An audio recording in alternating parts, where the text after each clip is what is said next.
Gloria de Hierro Negro apoya nuestros canales con tus donaciones en Patreon, gracias. Capítulo 71, Cazando aves acuáticas. El cielo estaba rojo esa mañana cuando Claude abrió los ojos después de completar su ciclo final. Gracias a Dios que los tres todavía dormían. Huelicro incluso estaba masticando en sueños y Claude se preguntó qué comida pensaba que estaba comiendo. Borcal, además de sus ronquidos, estaba muerto de silencio. Ni siquiera se había movido desde que se durmió. Erikson se había convertido en un bebé, acurrucado bajo más mantas de las que le correspondían. Huelicro se había hecho cargo del primer turno para que Claude pudiera descansar, y Claude no se iba a quejar. De todos modos, fue una gran oportunidad para meditar. Abrió los ojos después de completar su primer ciclo para encontrar a Huelicro todavía pescando. Tuvieron un botín bastante decente. Probablemente tenían alrededor de 7 u 8 rillas en pescado, dependiendo de cuál resultó ser su calidad. Se lavó la cara y le dijo a Huelicro que durmiera. El niño estaba dormido incluso antes de que su cabeza golpeara la cubierta. Claude no era tan buen pescador, de hecho, apenas era mejor que un novato. Sin embargo, la mordida fue bastante buena, y consiguió 4 antes de tener que dejar de hacerlo. Tuvo suerte, y una de sus capturas fue un pez de dinero, una de las especies más caras del lago, aunque no muy grande. Eran alrededor de las 4:30 cuando guardó las cañas y otros equipos. La noche era negra y vacía, la luna estaba en el lado abultado, pero espesas nubes la ocultaban de la vista. Claude ni siquiera podía ver las olas rompiendo contra el barco. El lago debería estar a salvo, y todos sus amigos estaban dormidos, por lo que había meditado un poco más. Ahora se levantó, se estiró perezosamente y se lavó. Sacó sus utensilios de cocina y se puso a trabajar también en el desayuno. Sus amigos dormían muy duro, pero ninguno de ellos podía quedarse dormido cuando olían comida. Con cuidado, tomó la tapa de una lata de agua de manantial que había insistido en traer. Sus amigos le habían dicho que solo usara el agua del lago, que iban a la parte de agua dulce, después de todo, pero él había sido terco. No iba a usar la misma agua en la que otras personas se cagaban cuando iban a pescar, incluso si era puramente psicológico. Ahora preparó media taza de té y añadió un poco de leche y miel. Un día no estaba completo a menos que comenzara con una taza de té. ¿Qué es ese olor? Escuchó preguntar a Erikson, saliendo de su capullo. Claude sonrió y le entregó una taza al niño. Los dos bebieron lentamente su té y vieron cómo el mundo se hacía visible lentamente. Los días de primavera solían empezar con una alfombra roja dibujada sobre el mundo negro de la noche. La cálida brisa nocturna que salió al lago desde la tierra se invirtió y ahora trajo el aire fresco del lago a la orilla. Era la llamada de atención que la mayoría de las aves de los humedales habían estado esperando, y sus llamadas comenzaron a sonar a lo largo de la orilla. Hoy está bastante bien, murmuró Erikson. ¿Qué vamos a desayunar? Preguntó justo cuando Claude abría la boca para dar una respuesta. ¿Cómo relacionó ese chico todo con la comida? Bueno, tenemos algunas cosas en la cabaña, suspiró, no trajimos una sartén, así que no. Erikson se quedó sin habla. ¿Cómo pudo haber olvidado la sartén? Lo habían puesto a cargo del departamento de utensilios, pero todo lo que había pensado eran alas. Supongo que haré más sopa una vez que se despierten, señaló los 2 cadáveres en la cubierta. Borcal se despertó unos minutos más tarde, feliz de no tener resaca, y se sirvió un poco de té. Erikson lo miró con furia. ¿Qué pasa con él? Preguntó Borcal. ¿No eras tú el que quería que pescáramos anoche? Te dormiste todo. Sin mencionar que apenas ayudaste incluso cuando aún estabas despierto. Lo siento, dijo Borcal, rascándose la nuca con torpeza, no sabía que me emborracharía. El vino era demasiado bueno, como sea, no puedes sostener tu bebida, dijo la voz de Huelicro mientras regresaba al mundo de los vivos. Todavía tenemos media botella de vino en la cabaña, y Eike y mis botellas están intactas. Solo llévalas contigo y bébelas en casa. Sin embargo, no puedes sostener tu bebida, por lo que podría llevarte un tiempo acabar con ellos, se burló Huelicro. Borcal se sentó en silencio, con la cara roja. Está bien, todos ustedes han estado muertos de borrachera antes también. No trapee la pobre cortina de esa manera. La comida estuvo lista media hora después y los 4 desayunaron. Sacaron las redes, una captura de 20 peces en total, soltaron la red de cerco de nuevo y se dirigieron a la orilla cerca del humedal. ¿Quién quiere ir primero? Preguntó Claude, sacando los 2 mosquetes. Que empiece Boa. Erikson acercó el bote a los juncos a media vela y los 4 esperaron en silencio a que una pobre ave se equivocara. Allí, susurró Helicro finalmente y señaló una bandada de garcetas que emergían de los juncos. Esto fue genial, pensó Claude. Si esto hubiera sido tierra, disparar a una garza lo habría visto en prisión, pero aquí eran solo otro pájaro común que cualquiera podría matar. Apoyó el cañón en la barandilla y se inclinó sobre la culata, luego observó a Borcal hacer lo mismo. Le dispararé al de la izquierda. Tú le pegas al de la derecha, susurró, y Borca asintió lentamente. La garza estaba a unos perfectos 100 metros de distancia, y solo un punto medio oculto por la pepita delantera de Claude. Claude esperó, y justo cuando estaba a punto de apretar el gatillo, escuchó el disparo de Borcal e instintivamente empujó su dedo contra su gatillo. 4 bocanadas de humo, 2 grandes y 2 pequeñas, salieron del bote y bandadas de pájaros se dispersaron por todas partes. No acertó. Helicro lloró con tristeza. Ninguno golpeó nada. ¿Por qué disparaste antes de apuntar correctamente? Claude le gritó a Borcal. Sabía que el chico no había apuntado porque había disparado demasiado rápido. Como resultado, tampoco tuvo la oportunidad de apuntar correctamente. Como sea, espera a que yo dispare primero la próxima vez. Dijo Claude, moviendo el dedo hacia el otro chico como un maestro regañando a un alumno. ¿Podemos acercarnos un poco más, Eike? Los disparos sonaron periódicamente durante las siguientes horas. Claude disparó 7 veces en total y consiguió 2 hits, un pato y una garceta. Borcal disparó 10 veces, pero seguía con las manos vacías. Frustrado, golpeó la cubierta con el mosquete y le arrancó de las manos la caña de pescar de Helicro. No podía creer que no obtuviera nada mientras que ese bastardo consiguió 10 veces simplemente sentado allí. Yo, ya intenté apuntar, dijo Borcal en voz baja, poco convincente.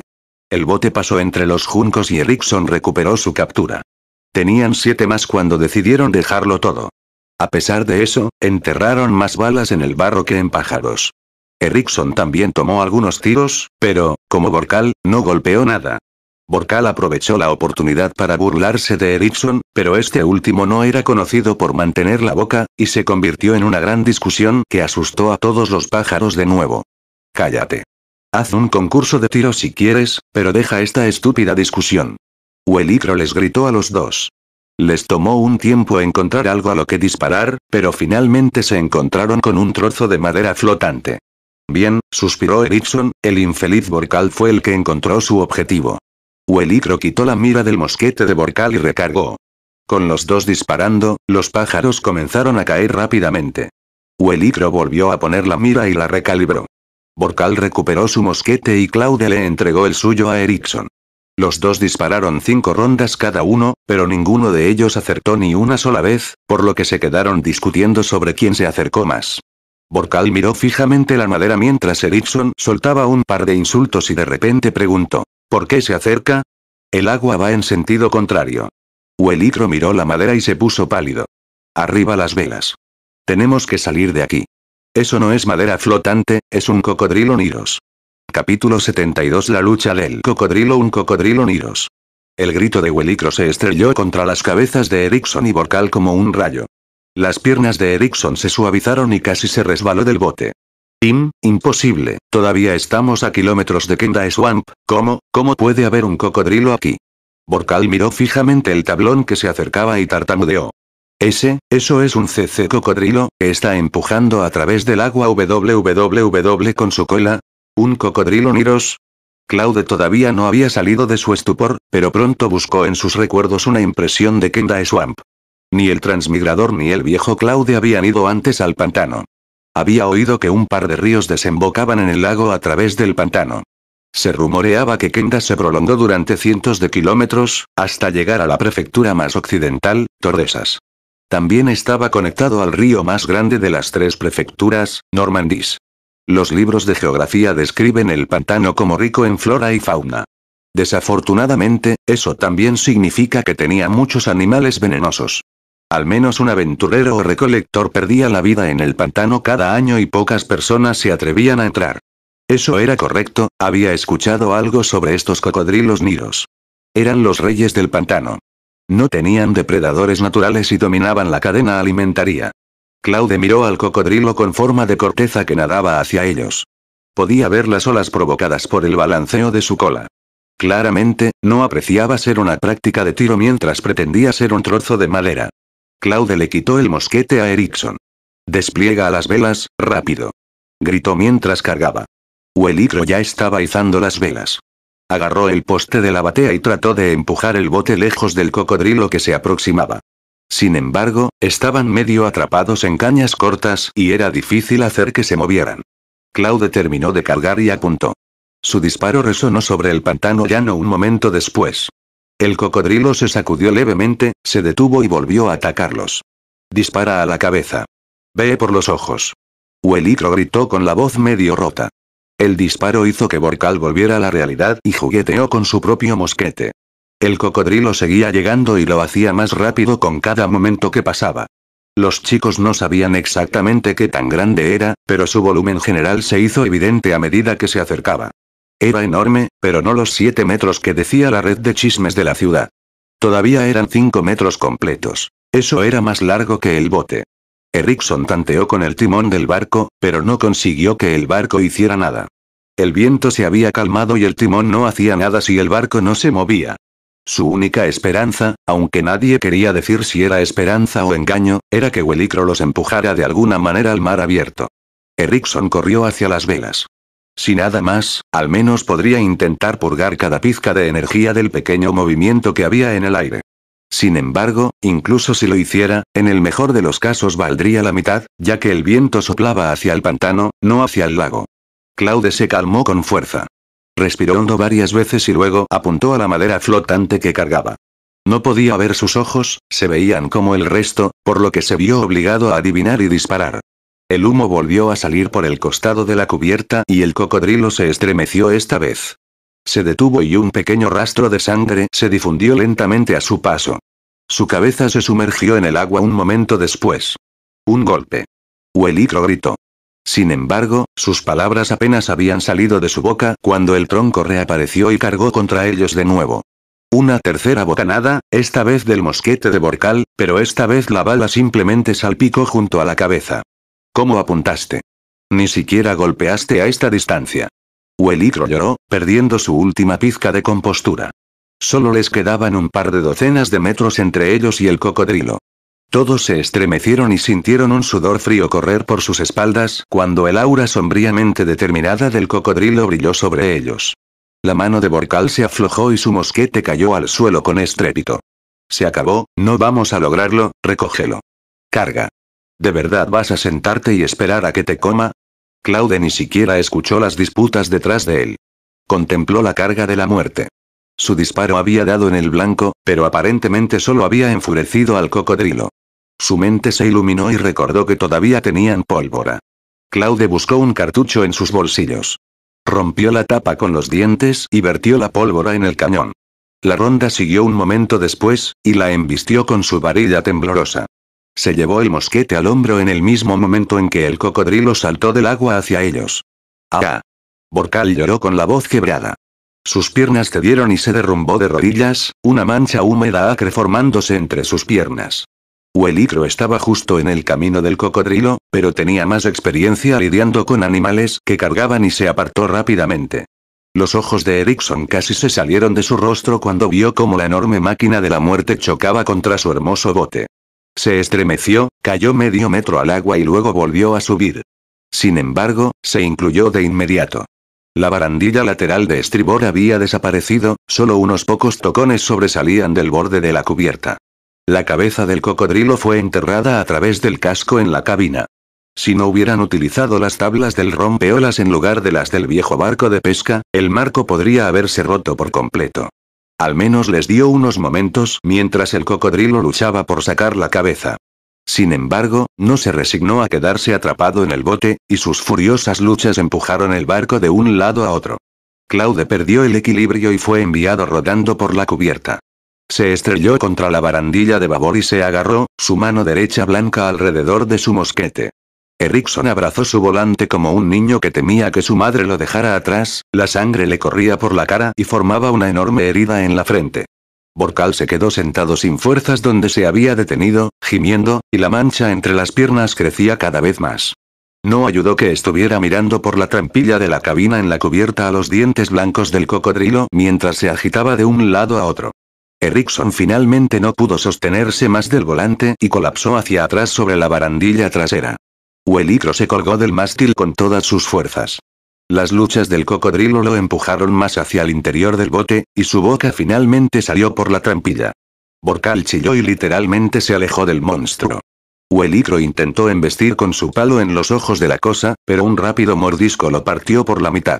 Sin embargo, la atención del cocodrilo estaba ahora completamente en Uelicro, y luchó hacia él. Una sacudida repentina en el barco empujó a Claude contra la barandilla y se desplomó sobre la cubierta. Sin embargo, mantuvo agarrado su mosquete, empujó el cañón hacia la cabeza del cocodrilo, justo debajo de su ojo sangrante, y apretó el gatillo tan fuerte como pudo. A pesar de todo lo que le habían enseñado, cerró los ojos. Si este disparo fallaba, su amigo se haría pedazos y no lo hizo. Salió humo y el ojo del cocodrilo se desvaneció. Su otro ojo explotó y carne, cerebro y huesos mancharon la cubierta hasta la desaparecida barandilla de estribor. El cocodrilo se quedó quieto medio momento, luego convulsionó. Su convulsión lo arrojó hacia atrás y cayó por el costado de estribor al agua. Su salpicadura arrojó agua sobre el barco y empapó todo lo que estaba a la vista. El bote se balanceó furiosamente durante varios segundos, luego se posó en algo parecido a la horizontal. ¡Ah! Borcal se estremeció y rodó hacia estribor. Sin embargo, no había ninguna barandilla que lo detuviera y voló al agua justo detrás del cocodrilo. Uelicro volvió a levantarse lentamente, sus piernas temblaban tanto que sus rodillas casi chocaron. Perdió el equilibrio y él también cayó al lago. Sin embargo, se apresuró a volver a subir al barco y sus ojos miraban el agua como un gato asustado. Sus ojos se fijaron en Borcal y le sacó el muñón del palo que aún tenía. Sin embargo, Claude no se libró con solo mojarse. El bote que se balanceaba lo arrojó a través de la cubierta hacia la barandilla de estribor aún intacta y sintió un desgarro en el músculo de una pierna cuando lo golpeó. Erickson no debía estar mejor. Su cabeza estaba hinchada en un lado y sus ojos estaban confusos y vidriosos a través de la sangre que fluía, pero aún estaba despierto. Borcal respiró hondo e inmediatamente comenzó a gritar de nuevo. «Me voy a morir, me van a comer». Uelicro lo golpeó en la cabeza con el palo. «Cállate. Estás bien. Ahora vuelve al barco». Rugió. Los ojos de Borcal eran platillos y sus pupilas pinchadas, pero se calló y subió al bote. ¿Dónde está? Muerto. Uelicro dijo, señalando el cadáver mientras volvía a la superficie. Capítulo 73. Cojeando a casa. ¿Está realmente muerto? Preguntó Claude, apoyándose contra la barandilla. Volvió a cargar el mosquete a intervalos, haciendo todo lo posible por disipar el dolor. Está muerto. No lo creería si no lo fuera, respondió Borcal, algo de color volviendo lentamente a su rostro, y su voz finalmente descendió por debajo de la de una soprano estridente. Está muerto. Maldito Claude, eso estuvo cerca. Si hubieras estado un poco fuera de lugar, todos estaríamos muertos ahora mismo, medio susurró. Claude recogió su mosquete y apuntó al cocodrilo, solo para darse cuenta de que el fósforo se había apagado. Güero, toma mi bolso. Necesito un fósforo seco. ¿Por qué necesitas un fósforo ahora? ¿Está muerto?, preguntó Borcal, su voz un poco más cerca de la normalidad de nuevo, mientras señalaba el cadáver. Uelicro empujó a Borcal a un lado mientras cargaba con la bolsa de Claude. Claude está siendo cuidadoso. ¿Quién sabe si esto atraerá más cocodrilos? ¿Y dónde está tu mosquete? Nunca estás listo para ayudar en momentos como este. El rostro de Borcal ardió. De hecho, no había sido de ninguna ayuda para resolver el problema que él y Erickson habían creado. ¿Eh? ¿Dónde está mi mosquete? ¿Por qué se ha ido? Gritó frenéticamente. El bote era tan grande, seguramente ya lo tenía que haber encontrado. Claude señaló el lago. Probablemente se fue por la borda contigo. Uelicro le entregó a Claude su bolso y ayudó a colocar la cerilla seca en la polla. ¿Cómo está tu pierna? Uelicro preguntó, mirando a la pantorrilla anormalmente grande. Se cortó los pantalones con cuidado, pero Claude casi gritó de dolor. Debo haberme desgarrado un músculo, dijo Claude, estaré bien. Ve a ver cómo está Eike. Se ve mucho peor que yo. Erickson también estaba de vuelta a bordo. Borcal se desnudó sin ceremonias y se preparó para volver al lago en busca de su mosquete. ¿Qué estás haciendo, idiota? Uelicro gritó. Tu mosquete puede esperar, no va a ninguna parte, ayúdame con ojo. La frente de Eike estaba abierta y el hueso se veía. Su brazo izquierdo también estaba gravemente herido, aunque el hueso no se veía, los músculos estaban claramente desgarrados y se podían ver a través del desgarro en la parte superior del brazo. Sus ojos vidriosos y su desorientación les dijeron a los chicos que también había sufrido una conmoción cerebral grave. Se derrumbó a medias sobre la cubierta con la ayuda de Borcal y este último se secó la sangre de los ojos. Wellicro vertió un poco de desinfectante y agente coagulante en sus heridas, lo que detuvo lo peor de la hemorragia. Tendremos que coserlo, dijo Wellicro mientras miraba la frente de Erickson, dejaré una cicatriz grave, pero será aún peor si la dejamos abierta hasta que regresemos a la ciudad. ¿Puedes hacerlo? Erickson murmuró distraídamente. Wellicro miró a Erickson, preocupado por su discurso problemático, y asintió. Solo tenían un sencillo kit de costura. Una simple aguja y algo de hilo de tripa. El chico hizo lo mejor que pudo, pero Wellicro no era ni un sanador entrenado ni un costurero. La mitad podría haber sido su conmoción cerebral, pero mientras Erickson se estremecía con cada puntada, no hizo ningún sonido ni se apartó. Borcal no podía mirar, así que se zambulló en el agua para buscar su mosquete. Regresó aproximadamente al mismo tiempo que Wellicro terminó su trabajo. Nadie estaba de humor o condición para continuar su caza, por lo que zarparon cojeando hacia la ciudad. Claude quería arrastrar al cocodrilo de regreso, pero no estaban en condiciones de arrastrar esa cosa a casa. No va a ninguna parte, y está demasiado entre los juncos para que la corriente lo saque. Regresaremos a buscarlo más tarde, dijo Wellicro mientras se alejaban lentamente. No es como si el barco estuviera en algún estado para arrastrar eso, de todos modos, agregó, señalando la barandilla que faltaba y, por extensión, el agujero en el costado del bote. Pero si no lo recuperamos ahora, es posible que se lo comamos cuando regresemos. ¿Y quién dice que lo encontraremos de nuevo incluso si no llega a ninguna parte? Y no podemos obtener el dinero por las reparaciones sin él, insistió Borcal. Todavía tenemos las redes. Deberíamos sacar más pescado de ellas, respondió Erickson laboriosamente. Incluso decirle unas pocas palabras parecía ser un esfuerzo agotador para él. Una vez que tengamos eso también, ¿cómo vamos a recuperar esa cosa? Wellicro preguntó, señalando el cadáver que se desvanecía. Borcal no está mal, dijo Claude después de un momento, dudo que incluso con una captura excelente de las redes tengamos suficiente para las reparaciones. No podemos simplemente quitar las tablas de otro barco como lo hicimos la última vez, tendremos que hacer tablas. Pero al mismo tiempo, tienes razón, no tendremos espacio para el cocodrilo si recogemos las redes. Entonces, ¿por qué no simplemente arrastrarlo detrás del bote? Vamos a buscar las redes, luego envuélvalo en ellos y arrástrelo de regreso a la ciudad. Está bien, lo que sea. Medio gritó, de todos modos, dijo, mirando la pierna todavía hinchada de Claude, ¿cómo está la pierna? Claude negó con la cabeza, e hizo una mueca. Estoy bien. Sin embargo, no seré de mucha utilidad meter las redes. Ni Claude ni Erickson pudieron hacer mucho con sus heridas, por lo que Wellicro y Borcal tuvieron que traer las redes y atar al cocodrilo por su cuenta. Borcal había sido el que había insistido en traer de vuelta al cocodrilo, pero empezó a gemir y temblar cuando se trataba de atarlo. Fueron necesarios los mejores insultos que tuvo Wellicro para que lo ayudara. Los dos heridos hicieron lo mejor que pudieron para ayudar desde el bote, pero valió poco. A pesar de eso, eventualmente lo ataron a fondo. Zarparon de nuevo y regresaron cojeando del pantano a lo largo de la costa. Los estómagos de los cuatro estaban gruñendo cuando dejaron el pantano detrás de ellos, y Claude cojeaba buscando lo que podía. Solo encontró una canasta medio vacía de arándanos y manzanas, y el barril de cerveza. A pesar de sus estómagos rugientes, cada uno solo logró mordisquear una manzana y un par de arándanos y beber una sola taza de cerveza. Todos tenían náuseas y no tenían apetito. El cocodrilo y el arrastre de las redes empujaron el bote lo suficiente hacia abajo que el agua se derramó por el agujero con la más mínima ola, y no podían atreverse a navegar más rápido que una cojera desnuda por temor a que la ola de proa inundaría el bote y se hundiría por completo. Salieron del pantano al mediodía y solo vieron el pueblo en el horizonte al atardecer. Claude durmió la mayor parte del camino, pero los otros dos mantuvieron despierto a Erickson, temiendo que cayera en coma por la conmoción cerebral si cerraba los ojos. Estaba oscuro como boca de lobo cuando finalmente entraron cojeando en el muelle. Capítulo 74 en el embarcadero. Los cuatro chicos, en un estado mucho peor esta vez que la última vez, sacudieron la ciudad por segunda vez. El muelle estaban tan abarrotados que otros barcos tuvieron que luchar para conseguir espacio para descargar su cargamento. Erickson, a pesar de su estado de reposo por la conmoción cerebral, sabía qué hacer. Hizo que Peck cerrara el muelle y sacó a todos. El muelle de su familia no era tan grande. Era bastante más pequeño que el muelle público, con solo 20 metros de largo y un par de ancho. Ambos lados tenían un par de atracaderos donde podían amarrar los barcos de la familia. El cocodrilo fue rápidamente arrastrado fuera del agua y enfrente de la casa.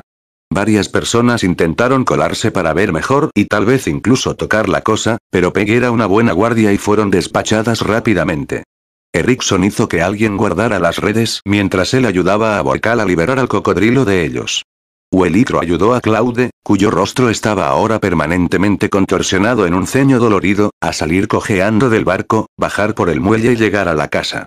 Deberíamos llevarte a los boticarios lo más rápido posible, dijo Wellicro. Estaré bien, protestó Claude, pero Wellicro insistió. Claude no confiaba demasiado en las prácticas médicas de los boticarios de este mundo. Tenían tratamientos medicinales decentes, no tan buenos como en la Tierra, por supuesto, pero pasables, pero sus tratamientos físicos estaban muy por detrás. La sangría y las lobotomías seguían siendo una práctica común, y la diarrea inducida se consideraba una gran panacea. Los primeros auxilios estaban bastante avanzados, aunque la higiene era un problema importante, pero cualquier cosa más allá del triaje básico era un territorio inexplorado. Nadie sabía realmente en estos días de dónde provenían todos sus conocimientos sobre hierbas. Ciertamente no estaría bien revelarles que los magos eran los principales generadores de ese conocimiento. Los dolores de muelas eran un gran problema. Cualquier problema con una sierra de diente lo arrancó, y también de manera bastante violenta, y sin el cuidado posterior adecuado. El músculo desgarrado de Claude, por ejemplo, probablemente se trataría con un ungüento y una extracción de sangre regular. Solo podía esperar que su músculo se curara adecuadamente, de lo contrario estaría flácido por el resto de su vida. Él sonrió amargamente. Supongo que tendré que dejar que me corten la pierna para que salga a la sangre o no se recuperará. Entonces, ¿quieres ir al boticario ahora mismo? Preguntó Wellicro, con la cabeza empezando a palpitar. El incesante ruido cercano. Claude también se encogió de hombros con impotencia. Descansaré en la casa de Erickson por un tiempo. Podemos irnos una vez que la multitud se disipe. Se está haciendo tarde, así que será mejor que lo vendas antes de que la gente decida irse a casa. Solo envía mi parte a casa como lo hiciste la última vez tiempo. Volcal volvería a estar a cargo de las ventas. Primero pagarían las reparaciones y luego dividirían lo que quedara. Los dos vieron a Volcal y Erickson, de repente completamente alerta de nuevo, no es que él estuviera en el centro de atención, continuar con su habitual narración de cuentos. Wellicro dejó a Claude en una silla cercana y salió corriendo. Los otros dos tontos estaban demasiado ocupados hilando sus hilos como para preocuparse por vender algo, así que alguien tenía que ser responsable. Claude tenía una buena vista de toda la escena a través de la ventana. Peg estaba haciendo un trabajo estelar e incluso ignoraba fríamente a cualquiera que intentara explotar sus relaciones con él. Sin embargo, sabía a quién dejar entrar, y todas las personas adecuadas se reunieron alrededor de Wellicro para hacer ofertas por su botín. También había algunos que todos sabían que no pujarían por el pescado que Peg también dejaba entrar. Eran el tipo de personas con las que no interfieres, y mucho menos ofendes. Wittstag era una ciudad mediana con poco más de 12.000 habitantes y una vida increíble. Las noticias se difundieron más rápido que el frío en la ciudad y el cocodrilo se hizo famoso casi antes de salir del agua. Habían pasado años, casi una década, desde la última vez que atraparon a uno, y nadie había atrapado a uno tan grande en la memoria viva. La historia se hizo aún más increíble por el hecho de que lo habían capturado 4 chicos de 16 años. El jefe de policía llegó pronto y dispersó a los indeseables y la licitación pudo comenzar en paz y tranquilidad. Claude se sentó en silencio frente a la ventana y la mayoría de la gente ni siquiera lo notó. Sin embargo, el jefe de policía no era uno de ellos. ¿Claude? Preguntó el hombre mientras entraba a la casa. Buenas noches, tío Thomas, saludó apresuradamente Claude. Thomas era uno de los colegas de su padre y un invitado frecuente en la casa, y uno de los mayores bebedores que Claude había visto en sus vidas. ¿Tú le disparaste? Preguntó el hombre, mirando el mosquete de Claude. El chico simplemente asintió. Eres un buen muchacho. Tu padre estará muy orgulloso. Gracias, tío. Sin embargo, fue todo suerte. Casi me orino los pantalones cuando se zambulló en el bote, y Borcal realmente se orinó en los pantalones. Tomás le dio una palmadita de satisfacción en el hombro de Claude. Así que tú también eres humilde, ¿eh? Llegarás lejos en la vida así, chico. ¿Pero por qué estás sentado aquí? Claude señaló la pierna. Me duele mucho. Necesito ir a ver a un boticario, pero tendré que esperar hasta que la gente se disperse. Parece serio. Deberías haberte ido antes, dijo Thomas, con una leve reprimenda en su voz, luego se volvió hacia su subordinado, Mark, llévalo al boticario. Su subordinado asintió y salió para traer el carruaje. Gracias, tío Thomas. El alguacil saludó con la mano. De nada. Tu padre es mi colega y un buen amigo. Y tú no eres tan malo. Es lo menos que puedo hacer. Alguien llamó a Claude desde fuera, una mujer, desde el campo. Miró en la dirección de la voz y vio a dos bellezas acercándose. No reconoció al mayor de los dos. ¿Usted los conoce? Thomas preguntó. Claude quiso negar con la cabeza, pero aunque no sabía quién era el mayor de los dos, sí conocía al menor. Kefnie se acercó con una expresión bastante preocupada. Mis compañeros de escuela, dijo Claude simplemente. Thomas asintió y dejó entrar a los dos. Kefnie no podía mirar a Claude a los ojos y se escondió detrás de la chica mayor. Sin embargo, el mayor estaba desenfrenado e incluso lo miró sin reservas. Buenas tardes, Kefnie, tropezó el chico. Él miró su canasta vacía y aprovechó la oportunidad para un tema. ¿Estás aquí para comprar pescado? Preguntó con una vocecita. Sí, la chica asintió, con la cara roja. A pesar de toda su incomodidad por la situación, todavía se las arregló para recordar que tenía que presentar a la niña mayor detrás de la cual se escondía tan descaradamente. Esta es mi hermana, Kesline. Íbamos de camino a los muelles cuando escuchamos que ustedes mataron a un cocodrilo, así que vinimos a ver. Sin embargo, no nos dejaron entrar, pero los vimos a través de la ventana. Claudia asintió con la cabeza a su hermana. Está bien. Los chicos están con el cadáver, solo diles que dije que podrías echar un vistazo. Claude vio a Mark entrar por la puerta. Lo siento, capítulo 75. La decisión del padre. Claude sacó a Kefnie y a su hermana de la cabeza después de dejar el muelle. También apartó los ojos de ellos. La mitad era que era demasiado tímido para enfrentarlos. Kefnie era una chica bonita y se estaba convirtiendo en una hermosa joven. Si terminaba con la mitad de la figura que tenía su hermana, él tendría problemas para mantener sus manos fuera de ella. La otra mitad fue que le sorprendió lo audaz que había sido, a pesar de lo tímida que era. No creía que ella tuviera el valor de llamarlo así. Erickson le había dicho que su hermana era camarera. Así que no le sorprendió lo audaz que era. Su hermana, sin embargo, fue una historia diferente. Pocas personas eran más tímidas que ella. El cochero lo ayudó a bajar y entrar en el edificio, luego se lanzó de regreso al muelle. El herbolario era un anciano con una larga perilla. Le dio una mirada minuciosa, especialmente a su pierna, luego le dijo que tendría que hacer una buena sangría. Claude casi quiso estrangular al hombre, pero no tuvo más remedio que aceptar su juicio. No sabía cuál era el tratamiento adecuado para su herida, pero incluso él sabía que no era un derramamiento de sangre. Dicho esto, en este mundo no tenía la legitimación para ir en contra de las decisiones médicas del boticario.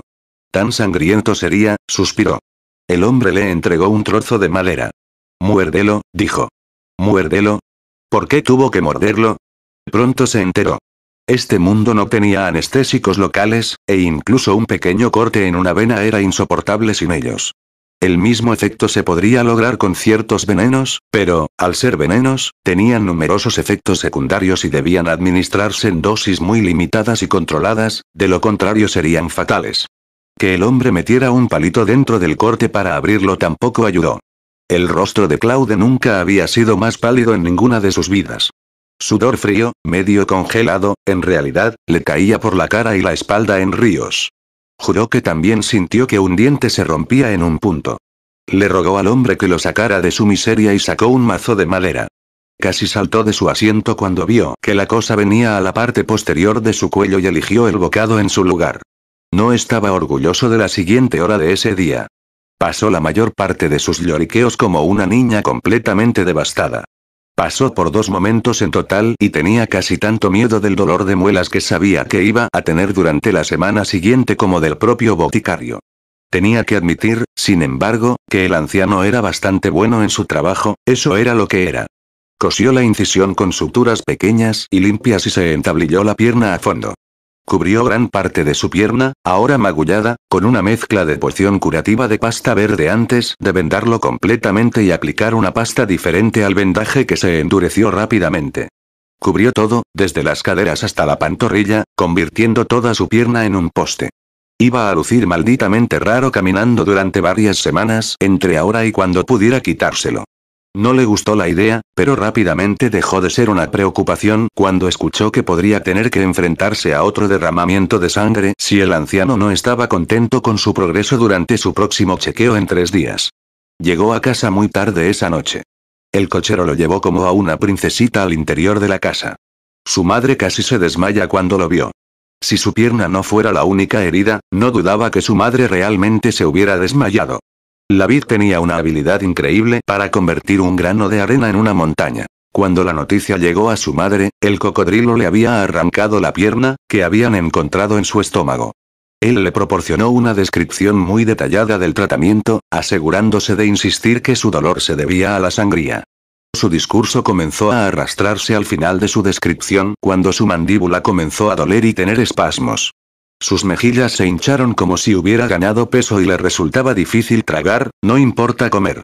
Su padre no dijo nada, pero Claude notó el cenicero desbordado sobre la mesa. Su padre había visto al cocodrilo en su camino a casa. Había estado furioso con su hijo por ser tan imprudente, pero gran parte de ello se había disipado en orgullo cuando la mitad del pueblo elogió la valentía de su hijo, y luego se convirtió en preocupación cuando se enteró de que había resultado gravemente herido y que lo habían llevado a la botica. No podía decidir si comprarle un mosquete al chico había sido lo correcto. Seguro, le había salvado la vida, pero no habría estado allí en primer lugar si no hubiera tenido el mosquete. No pudo decir mucho al respecto después de preguntarse qué habría hecho en esa situación. Concluyó, para su disgusto, que se habría congelado de pánico.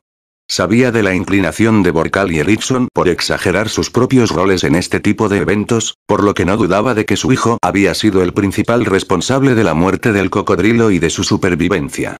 No sabía cómo lo había logrado su hijo y, por el bien de su autoestima, no quería preguntar, así que aceptó su versión de los hechos, aunque con un porte de sal.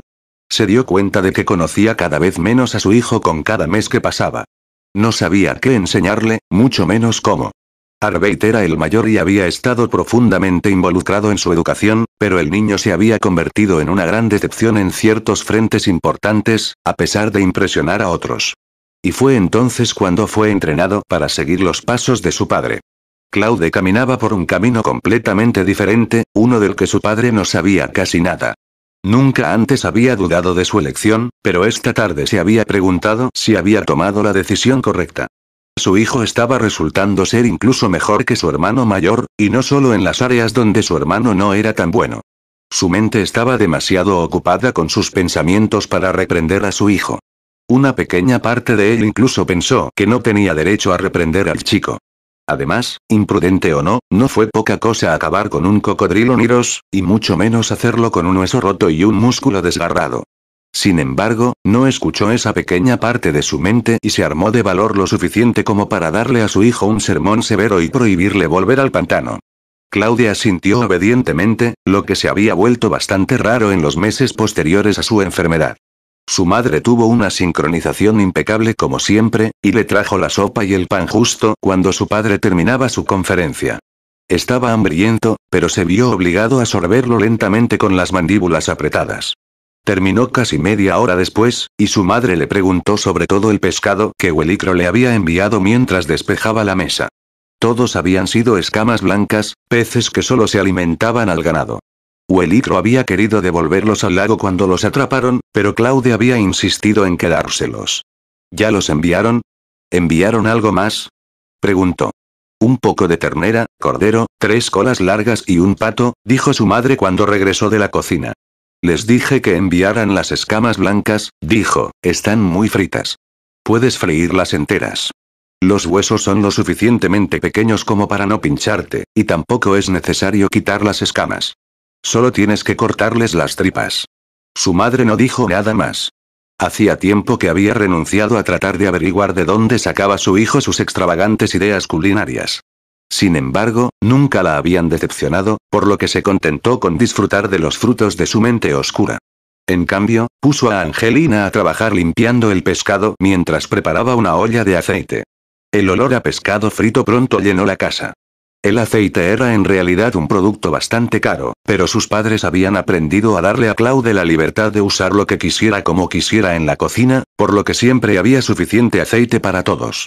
Había querido hacer youtiao, una especie de bocadillo de masa frita china, pero le salieron completamente deformes.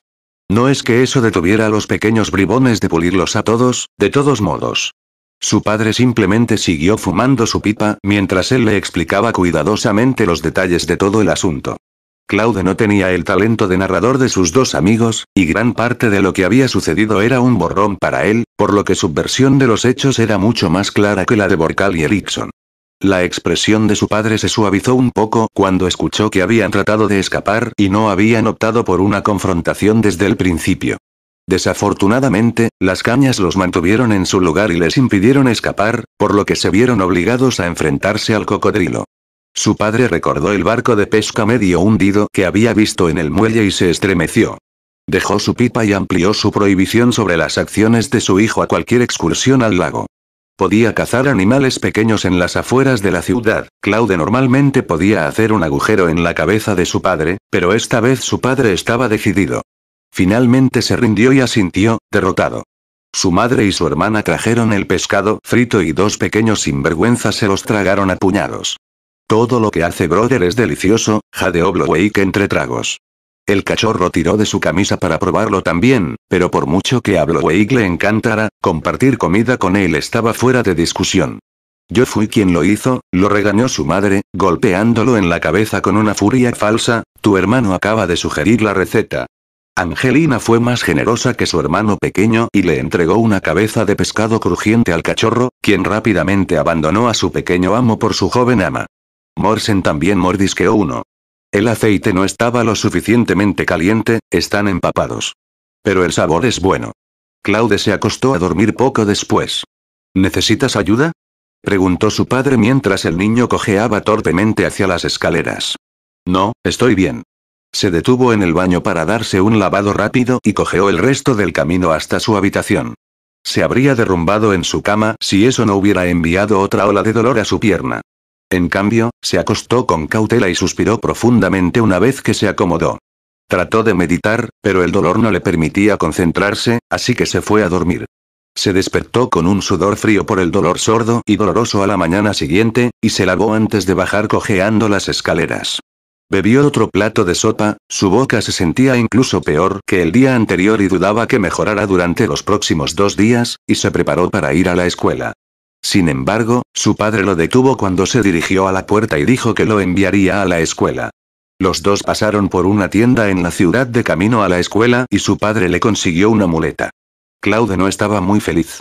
En secreto había estado planeando usar su lesión como excusa para quedarse en casa por unos días, pero su padre estaba varios pasos por delante de él.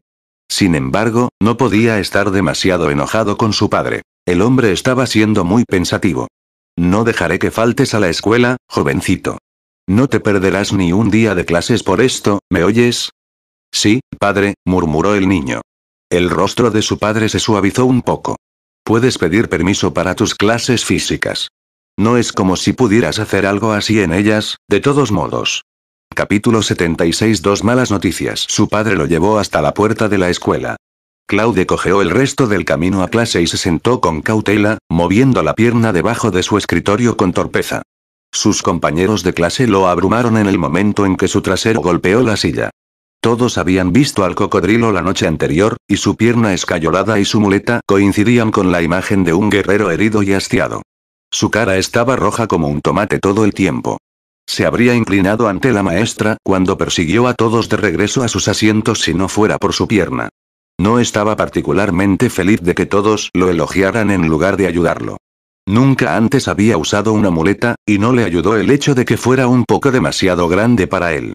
Estaba dormido cuando sus 3 amigos irrumpieron en el salón de clases, sin aliento. Te estábamos esperando en tu casa. ¿Por qué no le pediste que nos llevara también? Tuvimos que correr hasta aquí. Huelicro se quejó de inmediato, lanzando una mirada de disculpa al maestro. Deberías haberme esperado en la escuela. Claude exclamó exasperado. ¿Vendiste el cocodrilo? Preguntó Claude mientras el profesor se afanaba en preparar su material. Sí, dijo Borcal con tristeza. ¿Qué ocurre? El cocodrilo debería haber ido por un buen precio, entonces, ¿por qué estaba tan amargado? Sir Fuchs lo compró por 4 coronas, dijo Erickson. Esa fue una gran cantidad de dinero. Claude gritó en su cabeza. Borcal resopló y sus hombros cayeron. Deberíamos haber podido obtener un precio aún mejor, nadie iba a cruzar a Sir Fuchs. Si lo hubiéramos subastado en Baromis, podríamos haber obtenido 10 coronas o más. La piel sola puede costar hasta 8 coronas. Pondría el cocodrilo a subasta con un precio inicial de solo 10 tales. Había estado seguro de que el precio se subiría a un buen precio, pero luego Sir Fuchs apareció y ofreció solo 4 coronas y nadie había estado dispuesto a ofertar en su contra. 4 coronas sonaban increíbles, pero cuando escuchó lo que realmente valía la cosa, casi lloró sangre. A Borcal le habían robado todo menos el nombre. Odiaba al hombre llamado Fuchs por explotar su poder contra los impotentes e intimidar a todos para que le dieran lo que quería. Maldita sea, eso no fue justo. Había pasado toda la noche maldiciendo a todo el linaje Fuchs Anubisia y viceversa varias veces. Lo que sea. 4 coronas sigue siendo mucho dinero, consoló Claude. Esperaba que la experiencia le diera a Borcal una lección valiosa, tal vez incluso le diera una pausa la próxima vez que decidiera golpear a otro niño, aunque no iba a contener la respiración. Erickson insistió en que la élite de toda la ciudad tenía la misma culpa. Todos sabían cuánto más valía el cocodrilo, pero nadie había defendido a los niños. En cambio, aprovecharon la oportunidad para untar al hombre con elogios. El único consuelo de los 4 chicos fue que toda la ciudad sabía quién había matado al cocodrilo y cómo antes de que Sir Fuchs lo pusiera en sus manos, por lo que no podría reclamar esa gloria para sí mismo también. La gente del pueblo había razonado que su compra también fue un gran movimiento para los niños, ya que todos los que vinieron a visitarlos escucharían su historia cuando vieran el reptil de peluche, y Sir Fuchs solía recibir visitas de alto perfil. Toei. No quiero que su casa sea donde la gente escuche nuestra historia. Huelicro escupió enojado. Claudia asintió en voz baja. Conocía demasiado bien las trampas de la exposición. Había visto a demasiados autores o artistas extorsionados de su trabajo por cacahuetes porque sería una gran exposición. La exposición no significaba nada si no generaba dinero. Ninguno de ellos pudo hacer nada al respecto, ni siquiera sus 4 padres juntos pudieron. Demonios, los padres de Claude y Borcal habían estado allí, y habían sido tan mantecosos como todos los demás bastardos. Está bien, suficiente. No podemos hacer nada al respecto, así que cavilar sobre ello no nos servirá de nada. ¿Cómo se vendió todo lo demás? Preguntó Claude cuando vio que la maestra se movía inquieta. No está mal. Hart compró 3 garcetas, un pavo y la mitad del pescado. Pagó un tale y 3 rillas, dijo Erickson. ¿Qué hay de los otros 5 patos? Se lo di a Kefnie, dijo Erickson con orgullo, te cuidaremos, Claude, no te preocupes. La mandíbula adolorida de Claude casi se cae por completo. ¿Por qué? Tú eres el que los invitó. No te preocupes, sé que estabas tratando de presumir. No te decepcioné. Kefnie es tu enamorado, así que por supuesto que te ayudaríamos. También me aseguré de sugerirle a su hermana que estabas enamorada de Kefnie. Dijo que no tiene ningún problema en que cortejes a su hermana pequeña. Claude quería llorar. Solo había ayudado a la chica porque le agradaba a su antiguo yo. No tenía ningún interés romántico en ella. Pero ahora sus amigos casi le habían tendido una trampa con ella. ¿Viste a su hermana ayer, sí? Jeje, te dije que es una buenorra. Erickson susurró lascivamente. Vete a la mierda. Claude gritó, empujando al niño lejos, la maestra está a punto de comenzar la clase. Capítulo 77. El segundo diario. A veces se sentía como si el tiempo avanzara a paso de tortuga. Otras veces, sin embargo, era difícil mantenerse al día. La gente de vez en cuando, de repente se preguntaba, ¿eh? ¿Cómo pasaron tantos días? ¿Todavía no he logrado hacer esto o aquello? El tiempo definitivamente se estaba moviendo demasiado rápido para Claude en este momento. Los 2 meses durante los cuales se recuperó de su lesión en la pierna hicieron que cada día pareciera un año. Cualquiera cuya pierna izquierda estuviera enyesada sentiría lo mismo. Las molestias en la vida diaria eran un hecho. Claude no pudo soportar el ligero hedor que su cuerpo comenzó a desarrollar por no poder tomar baños. No ayudó que había llegado el verano, lo que le hacía sudar a menudo. Todo lo que podía hacer era usar un paño de lino grande y húmedo para limpiarse todos los días. Fue al boticario 4 veces más después de su primera visita. Inicialmente, iba 3 cada 3 días, antes de que se convirtiera en una vez a la semana. Durante cada visita, no podría evitar que el viejo herbolario le dejara salir la sangre. Solo después de la última visita su dolor finalmente terminó. El anciano dijo que ya no había restos de sangre y que podría moverse como de costumbre después de otro mes de descanso. Sin embargo, todavía tendría que cuidar su pierna recién recuperada y hacer todo lo posible para no presionarla y permanecer sentado siempre que sea posible. Entonces, Claude se quedó obedientemente en su ático con sus libros durante su período de recuperación. Incluso durante el 10º día del 9º mes, que era la fiesta de la cosecha de la gran diosa de la tierra, se quedó en su ático y observó el desfile en las calles sin unirse a las festividades. Claude no fue el único que se encerró en su casa para recuperarse. Hubo un cambio en los 3 de sus amigos. Huelicro fue el que menos cambió, ya que se había vuelto aún más silencioso que antes. Sin embargo, se convirtió en un maníaco de la pesca y siempre traía una caña de pescar y un cubo de madera solo al lado del lago en lugar de pedirle a los demás que lo acompañaran. Erickson estaba ocupado reparando su barco de pesca y no les pidió ayuda a sus amigos. Hizo todo el trabajo solo, desde comprar tablas de grosor similar a las de su barco, secarlas en el embarcadero, quitar las partes rotas del barco y reemplazarlas bajo la guía de Peck. Después de aproximadamente un mes de reparaciones, el barco finalmente pudo navegar de nuevo. Pero ahora, Erickson ya no llamaba a sus amigos con él para viajar y, en cambio, realizaba viajes de 1 hora alrededor del lago Balinga. El que más cambió fue sin duda Borcal. Probablemente estaba abrumado por la humillación y el impacto de la subasta del cadáver del cocodrilo. Dividió las 4 coronas que recibió de Sir Fuchs con el resto y pagó las reparaciones del barco de Erickson solo, los 3 thalers. También pagó los 2 thalers de Claude en honorarios médicos. Borcal había gastado toda su parte de la venta. Aunque los demás dijeron que soportarían la carga de la venta por igual, él rechazó insistentemente su oferta. Borcal dijo que solo así se sentiría mejor consigo mismo. Fue su error lo que hizo que perdieran aún más ganancias y solo gastando su parte de 1 corona podría perdonarse a sí mismo por eso. De lo contrario, no podría enfrentarse al resto de sus amigos. Los otros inicialmente habían querido dar el único plus de la venta que obtuvieron de los peces y las aves a Borcal para compensarlo, pero él insistió en que se agregara a su propio pequeño fondo público. Aunque Borcal creía que su desempeño en la subasta fue horrible, todavía quería mantener las cosas justas como tesorero entre ellos. Como ya habían acordado de antemano que la subventa se agregara a su fondo compartido, eso era lo que haría. Claude se preguntó por qué sus amigos habían perdido las ganas de pasar el rato desde que él comenzó a quedarse en casa. Aparte del horario escolar, los 3 no se juntaron. Antes de esto, los 3 siempre estaban clamando por encontrar algo divertido para hacer el domingo. Ahora, sin embargo, hacían las cosas por su cuenta. Incluso durante el receso de 3 días por el Festival de la Cosecha, nadie fue a ningún lado, simplemente siguieron el desfile por la ciudad. Huelicro habló con Claude en privado para responder a sus preguntas. Creía que Erickson estaba aterrorizado por la pelea con el cocodrilo. Le había demostrado lo vulnerable que era en realidad y ahora tenía demasiado miedo para hacer algo. Los 2 se apresuraron a hablar en grande frente a los demás, pero en secreto tanto él como Borcal ahora estaban aterrorizados de meterse en una situación similar. El episodio de la serpiente no los afectó porque en realidad no lo experimentaron, pero habían estado en medio de todo el negocio de los cocodrilos. Todos habían llegado a la conclusión de que solo Claude podía manejar ese tipo de situaciones, y con él fuera de comisión, nadie quería arriesgarse a encontrarse frente a algo similar o incluso la mitad de malo que el cocodrilo. Claude se rió en ese momento, pero estaba secretamente agradecido de que los 2 se hubieran visto obligados a tener una visión más razonable de sí mismos y del mundo. Tenían razón en la medida en que él era el único que había demostrado que podía manejar ese tipo de encuentros, y estaba completamente fuera de escena por el momento. Fue a la escuela, luego se fue a casa y durmió o leyó los diarios.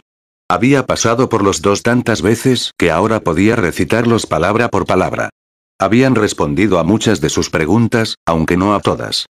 Una de sus grandes preguntas había sido por qué Landés se había convertido en un mago rúnico de primer rango en lugar de uno de un anillo. Ciertamente había hecho la transición en algún momento, ya que el diario de su libro de cocina decía que era un mago rúnico de 4 anillos. El segundo diario respondió esa pregunta por él. Resultó que los rangos eran algo parecido a medio paso en el recuento de anillos correspondiente. En el caso de los magos rúnicos de primer rango, podían controlar el maná dentro de sus cuerpos, pero aún tenían que aprender o dominar ningún hechizo. Para convertirse en un mago rúnico de un anillo, el primer clasificado tenía que poder establecer formaciones dentro de su espacio vacío y grabar su hexagrama, lo que le permitía lanzar hechizos. El hexagrama tenía 7 espacios, los 6 triángulos y el hexágono central. Cada uno de los espacios se podía grabar con una formación de runas, y los 7 eran necesarios para lanzar hechizos. Una vez grabados los 7, el mago tuvo que aprender varios hechizos.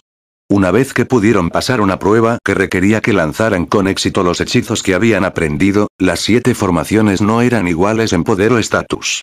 La formación principal en el hexágono era el pilar central en el que se esculpieron los otros 6 y se llamó el maestro. Los otros 6 eran conocidos como esclavos. Juntas, las 7 formaciones formaron el núcleo del poder del mago. Cada hechizo tenía una formación correspondiente que tenía que ser tallada en su espacio rúnico. Un mago podría aprender más de los 7 hechizos que permitían sus 7 formaciones en su hexagrama.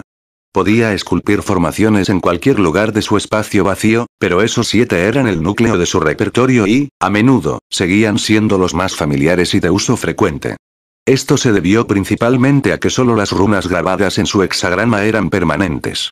Todas las demás runas se desvanecieron rápidamente, lo que significaba que tenían que grabarlas cada vez que se lanzaba el hechizo correspondiente.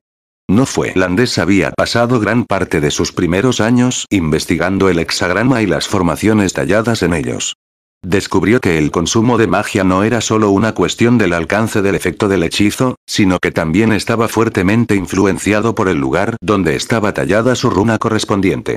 Si el mago rúnico de un anillo promedio tenía 100 unidades de poder mágico, entonces un hechizo estándar para los magos de un anillo lanzados desde una formación tallada en el hexágono central costaba alrededor de 1 o 2 unidades.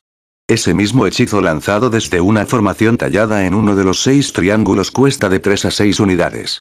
Sin embargo, si ese mismo hechizo fue lanzado desde una formación temporal tallada en el espacio vacío desnudo, su costo aumentó significativamente, con un promedio de alrededor de 13 unidades, aunque variaron entre 7 y 20 unidades dependiendo del hechizo en cuestión. Había una diferencia adicional entre los hechizos basados en formación permanente y los hechizos basados en formación temporal. Los hechizos lanzados desde formaciones dentro del hexagrama solo necesitan ser invocados con un encantamiento de 1 o 2 sílabas, y los maestros incluso podrían hacerlo sin decir nada en absoluto, llamándolo hacia adelante con solo un pensamiento. Sin embargo, esos mismos hechizos lanzados desde formaciones fuera del hexagrama requerían encantamientos más largos y una serie de gestos con las manos, los cuales se volvían más largos y complejos a medida que los hechizos se volvían más grandes o más fuertes. Dado que el último de estos hechizos requería gestos y encantamientos más largos, también eran significativamente más propensos a fallar. Si el lanzador fallaba o hacía mal un solo gesto, o fallaba o pronunciaba mal una sola sílaba, en cualquier momento durante el lanzamiento, todo el hechizo fallaría. Para asuntos aún más complicados, mientras que las formaciones temporales, por su naturaleza, podían cambiarse con la frecuencia que quisiera, ya que se desvanecían con bastante rapidez, las formaciones permanentes eran solo eso, permanentes. Una vez tallados, se establecieron de por vida. No hubo ningún cambio en ellos más adelante. Entonces, elegir esos 7 hechizos iniciales fue una de las decisiones más importantes que podía tomar un mago. Y esos 7 tenían que ser los hechizos más básicos. Hechizos de nivel 0. Las formaciones de hechizo requeridas por hechizos de nivel superior no encajaban en el hexagrama de un primer rango. La tarea fue algo más sencilla para los magos de la generación de las landas que para los que lo hicieron 1000 o más años antes.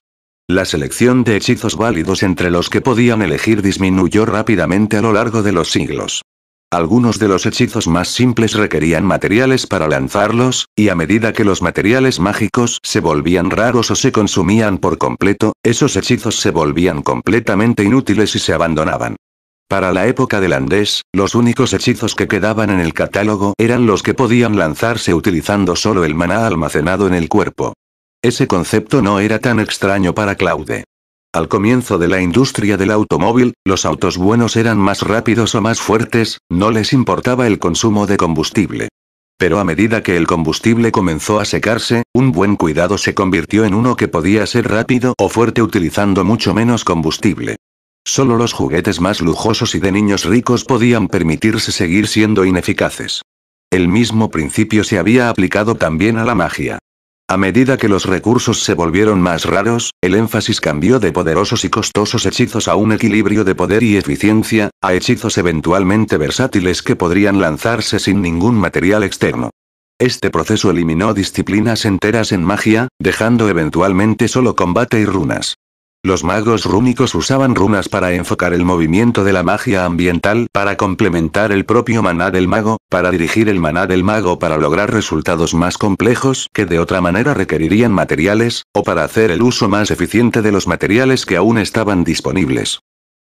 Battle Magic perfeccionó sus hechizos y sus propias habilidades para hacer el mejor uso de su propio maná en combate, con el objetivo más amplio de mantener el control sobre Faslan a pesar del poder menguante de los hechizos bajo su mando. Solo los nobles de la libra esterlina blanca todavía hacían un uso a gran escala de hechizos intensivos en material, aunque en los últimos años antes de su caída incluso ellos se habían vuelto bastante frugales. Los 7 hechizos de nivel 0 que eligió Landés tenían algo que ver con la alquimia. También estaba bastante satisfecho con su elección, aunque tenía algo que lamentar.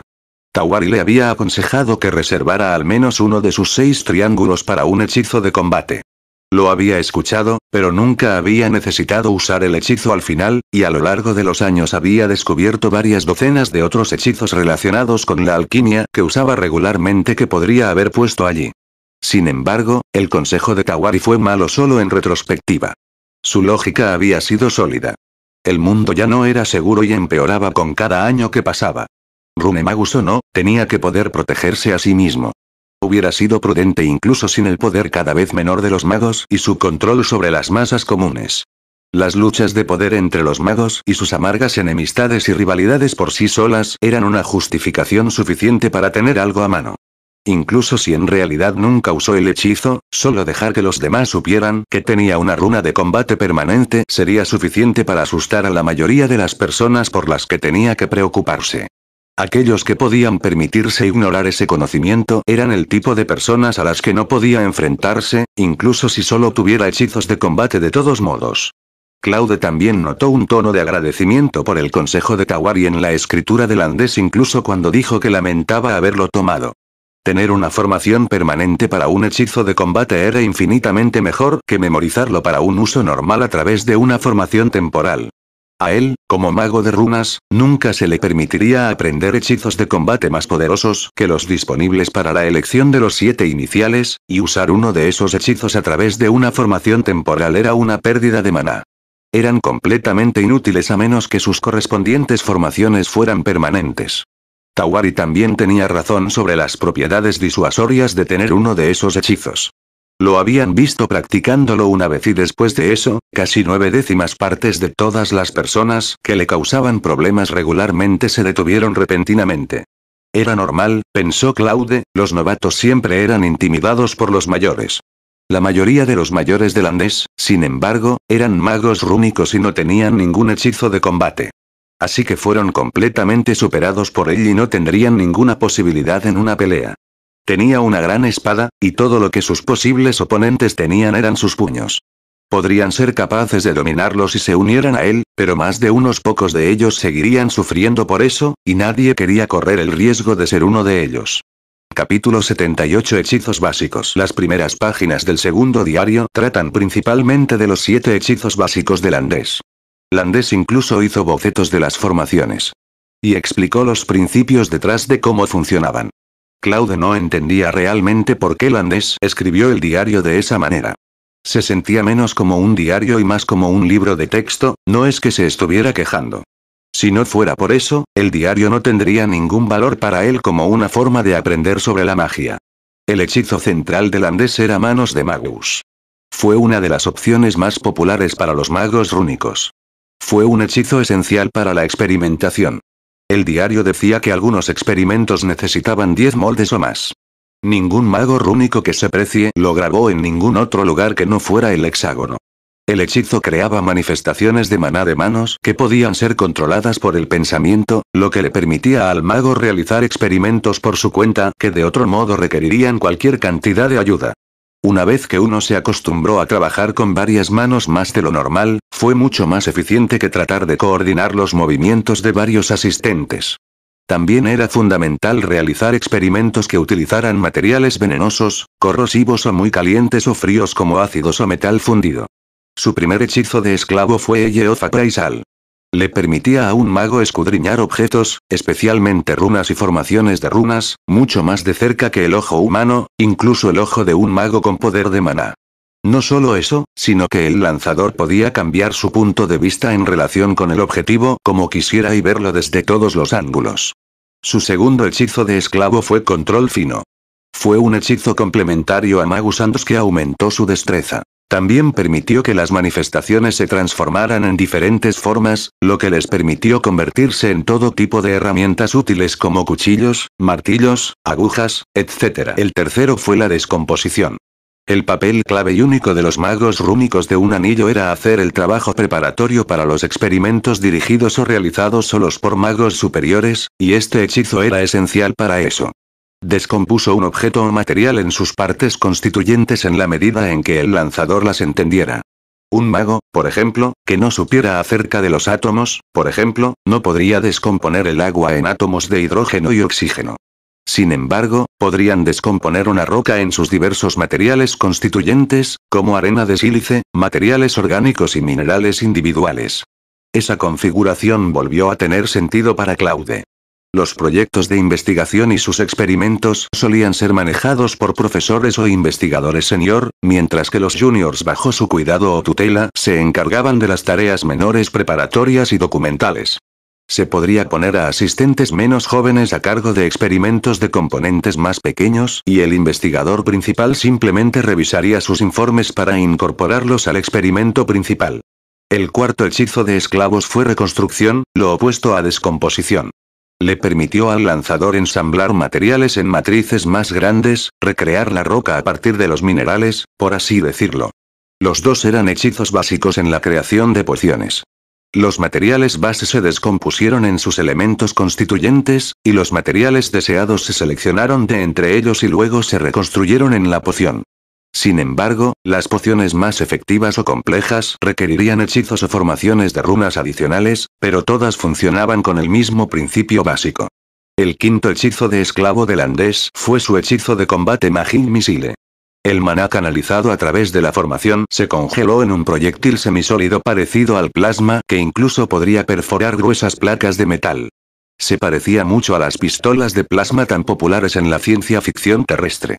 El proyectil adquirió las propiedades del maná utilizado para formarlo, por lo que el de Landés se parecía mucho a una pequeña bola de fuego.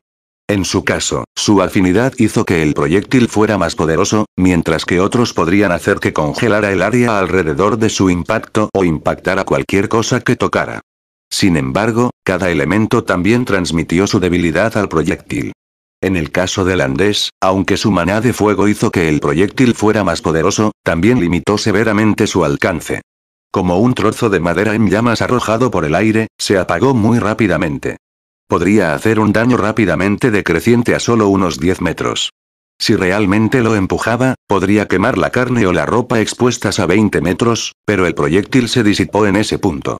Eso, para Claude, era verdadera magia. Recordó un videojuego que solía jugar en el que sus magos lanzaban bolas de fuego con sus propias manos. Al menos en parte se debía a su edad en ese momento, pero siempre había pensado que cosas como esas eran realmente geniales. Se imaginó el misil mágico de la misma manera. No le importaba la limitación de alcance, solo podía disparar a cualquier cosa a más de 10 metros de él con su mosquete. Si conociera ese hechizo, ya no tendría que preocuparse por cosas como cocodrilos nidos o matones. De hecho, le encantaría acercar a los pobres diablos y luego golpearlos con bolas de fuego de la nada. Sin embargo, en su emoción, se olvidó de lo tabú que era la magia. Si dejaba testigos, su vida terminaría poco después. Sin embargo, Landés no se sentía de la misma manera que Claude. Sintió que limpiar habría sido un hechizo mucho más útil para grabar allí. Siempre tenía que encargarse de la limpieza después de los experimentos, y le molestaba no poder lanzar un hechizo para hacer el trabajo por él. Bueno, todavía podía lanzarlo unas cuantas veces, pero como tenía que dibujar la formación temporal cada vez, tenía muchos menos usos que otros, y nunca era suficiente. El agente esterilizante que tenía que utilizar al hacerlo a mano también le quemaba las manos, por lo que siempre estaban descoloridas y ampolladas. Sin embargo, Claude no creía que Landés estuviera pensando con suficiente antelación. Su queja solo fue relevante durante el par de años que tuvo que ser aprendiz y ayudar con los experimentos. A la larga, una vez que se hiciera más senior, pasaría esos deberes a sus juniors, y luego ese hechizo sería casi inútil para él. El hechizo de combate, o de hecho cualquiera de los otros hechizos simples, que Claude no conocía, valdría más que limpiar. El hechizo final hizo que Claude mirara 2 veces. Fue una completa broma. Mental Shock fue uno de los hechizos originales de Landés, léase plagiado. Su principal función de asistente fue la de alimentador. Era el responsable de alimentar a las bestias que guardaba la torre para sus experimentos. La mayoría eran criaturas pequeñas, pero algunas eran más temibles. La torre guardaba varias serpientes y cocodrilos niros, por ejemplo. El procedimiento de investigación estándar en la mayoría de las torres fue el siguiente. El maestro de la torre decidió qué investigación se llevaría a cabo y transmitió sus decisiones a sus magos rúnicos de mayor rango, quienes diseñarían los experimentos y pasarían las solicitudes de material a sus aprendices. Estos rastrearían las tiendas de la torre para recolectar dichos materiales. Si la torre no tenía uno o más de los materiales, el mago de batalla sería enviado a buscarlos. Las torres no criaron a las bestias salvajes ni las mantuvieron permanentemente. En cambio, fueron capturados en la naturaleza unas semanas o meses antes de que se programara la realización de un experimento, y se mantuvieron en la torre o cerca de ellos hasta que se usaron. Los cocodrilos niros, por ejemplo, fueron capturados con mayor frecuencia por sus pieles, que se usaban para hacer talismanes para usar en hechizos de bajo nivel. Poco después de la llegada de Landés a la torre, el maestro de la torre decidió investigar la transferencia de los cocodrilos niros de bestias mágicas a animales normales. Sospechaba que el alto nivel de maná ambiental y materiales mágicos fue lo que desencadenó la evolución de los animales a bestias mágicas, y que sin ellos, volverían a ser solo animales normales. Naturalmente, esto requirió pruebas. Envió a Tawari y a varios otros magos de batalla a Kenda para atrapar un par de cocodrilos. Se mantuvieron cerca de la torre en un recinto rodeado por una gran formación que canalizaba la magia hacia la jaula. Algún pobre idiota de primer rango tenía que inyectar su maná en la formación todos los días, y algún otro pobre idiota tenía que alimentar a las bestias. Landés y sus colegas fueron baterías vivas para ese experimento. Loem quería probar si las criaturas que siempre habían sido animales normales se convertirían en bestias mágicas si se les diera suficiente maná, por lo que también capturó y enjauló a otras especies. Landés fue elegido para el desafortunado trabajo de alimentador. Venía de una casa de pescadores y, por lo tanto, tenía un miedo mortal a las bestias que ahora tenía que alimentar. Literalmente se cagó cuando se dio cuenta de que si alguna vez se convertían en bestias mágicas, podrían romper fácilmente las formaciones que ahora las retenían y comérselo. Ese miedo fue lo que lo llevó a aceptar finalmente el consejo de Tawari de grabar un hechizo de combate en uno de sus triángulos. Tawari también le enseñó otro hechizo para usar con la formación temporal: aullido de Bansee. Ninguno de los hechizos podría matar a las bestias si fueran lo suficientemente fuertes como para atravesar las formaciones que las retenían, pero podrían darle el tiempo suficiente para salir de allí, vivo. El aullido de Bansee fue un hechizo psíquico que envió a sus objetivos a un frenesí de pánico. Sus efectos eran demasiado fuertes para la comodidad de Landés y usaba demasiado maná. Entonces Landés decidió derivar una versión simple de Bansee Soul que usaba menos y no tenía un efecto tan extenso. El hechizo original era un hechizo de control de masas que afectaba a todo dentro de un cierto rango, que era la razón principal de su elevado coste de maná. El hechizo derivado de Landés, por otro lado, se centró en un solo objetivo y solo incapacitó momentáneamente al oponente, en lugar de enviarlo a un frenesí. Decidió llamarlo choque mental. Tawari casi sacó su hexagrama de su espacio vacío cuando escuchó lo que había hecho el idiota. El hechizo no solo era débil, solo podía usarse hasta 10 metros de distancia. Claude. Capítulo 79, el dilema de Claude. Landés no estaba contento con la evaluación de su hechizo por parte de su superior. Sin embargo, Tawari veía las cosas de manera diferente como un mago de batalla. El erudito se encuentra con el soldado, como dice el refrán. Tawari dijo que Landés había pasado por alto el punto de aullido de Bansee como un hechizo. Era un hechizo de control de multitudes destinado a ayudar a un mago a salir de una mala situación en la que eran superados en número. Estaba destinado a crear oportunidades para un mago singular, ya sea para escapar o salir según lo requiera la situación. Landés no estuvo de acuerdo. No necesitaba un hechizo de control de multitudes. Necesitaba uno que pudiera inmovilizar un objetivo específico y darle tiempo para hacer su trabajo. Encajaba con su necesidad precisamente. Claude podía entender ambos lados de la discusión y empatizó tanto con Landés como con Tawari. Lo más importante es que su hechizo seguía siendo psíquico, lo que significaba que no hacía ningún daño al cuerpo y no afectaba los materiales. En términos modernos, no mágicos, fue un golpe en la parte posterior de la cabeza. No golpeó a su objetivo como el golpe físico, pero lo incapacitó sin causar ningún daño físico. Claude podría estar de acuerdo en ese punto, pero sintió que aún era un desperdicio grabar eso en uno de los triángulos. Tampoco estaba de acuerdo con el razonamiento de las landas para ponerlo allí. Landés grabó Mental Shock en su hexagrama en memoria de lo que representaba, su primer juego con la magia para cambiar algo y adaptarlo a sus necesidades. Eso estaba bien y todo, pero era un desperdicio usar un lugar tan precioso para ello. Y, aunque el ataque no dañó los materiales, no estuvo exento de efectos secundarios. Si bien ninguna de las bestias evolucionó, las landas fueron las únicas que se volvieron más tontas a medida que avanzaba el experimento. Claramente, la exposición repetida a su hechizo estaba dañando sus mentes.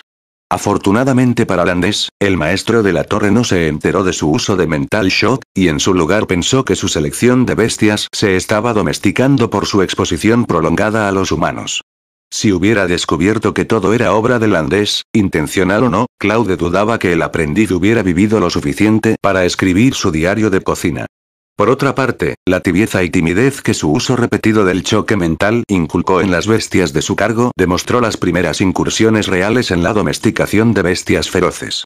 Si bien eso podría haberle salvado la vida a Landés, Claude dudaba que hubiera hecho mucho más.